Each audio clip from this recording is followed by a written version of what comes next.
The contaminants and challenges discussed here are each significant in their own right, but are also intended as an example of how our system has failed to keep up with growing insight on the public health effect of what is in our drinking water.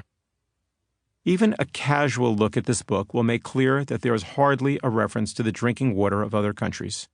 There are 3 points about the editorial decision to be U.S.-centric in this book that I'd like to make. First, it was vexing enough to learn the legislative and regulatory framework for contaminants in my native country.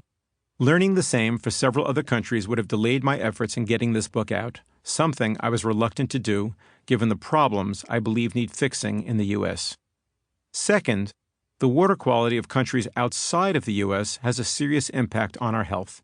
It is from many of those countries that we get our fruit, vegetables, spices, fish, and other edibles.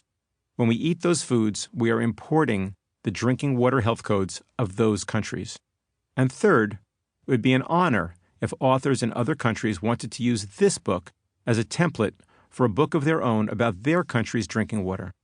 In some places, the drinking water is better than in the U.S., and, I suspect, in many places, it is far worse. Everyone, everywhere, deserves the right to drink water without fear of contamination. My ambitious goal for troubled water is to help launch a movement that will push for better water policies and safer drinking water than we now enjoy. Drinking water quality is an issue that gets far too little coverage by the media or discussion by elected officials and leaders of civil society. Without that attention, the changes needed will never occur. In that, I hope that every listener becomes an advocate for more effort and spending on drinking water issues. If so, it won't be long before every elected official concludes that drinking water is an important subject. Once that happens, we will have safer drinking water and a better system to deliver it. If troubled water helps to foster new laws, more health-focused regulations, significantly more research, and the adoption of needed technology in purifying drinking water, I will feel rewarded for my efforts. I'd also like to have many partners in this effort. Please feel free to be in touch and, most of all, to share your ideas. I look forward to hearing from you at www.troubledwater.us. This is Seth Siegel, New York City, May 2019. Introduction. Even with the rise of bottled water as an alternative, most Americans still drink tap water.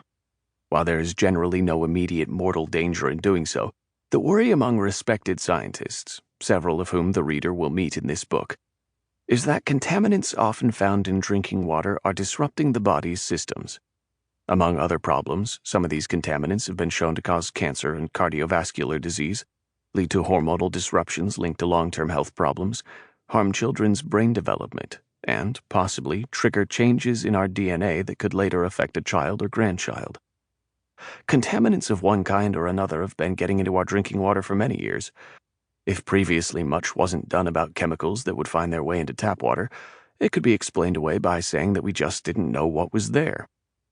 What is different now is that we have the scientific means to detect these toxic elements, and with other research tools to come to a conclusion as to whether they are a threat to public health. Now we know, or can know, but there are significant impediments to doing what is needed to protect ourselves. Drinking water in the U.S. is a victim not only of all the many chemical compounds that find their way into drinking water as a contaminant, but also of an Environmental Protection Agency, EPA, that protects us inadequately. This book tells the story of how all of this came to pass, leaving us with drinking water that is less safe than we deserve. It also tells how, using known technology and at an affordable price, we can have very clean and healthy water flowing in every pipe and from every sink.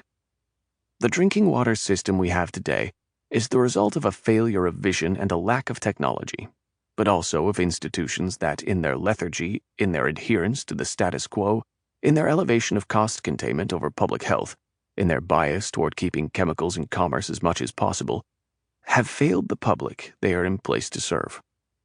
There are, of course, smart, caring people across the government who touch water services and wish that they could do more, if only the system would let them. Likewise, there are some outstandingly managed state water programs and exemplary municipal water utilities. You will meet some of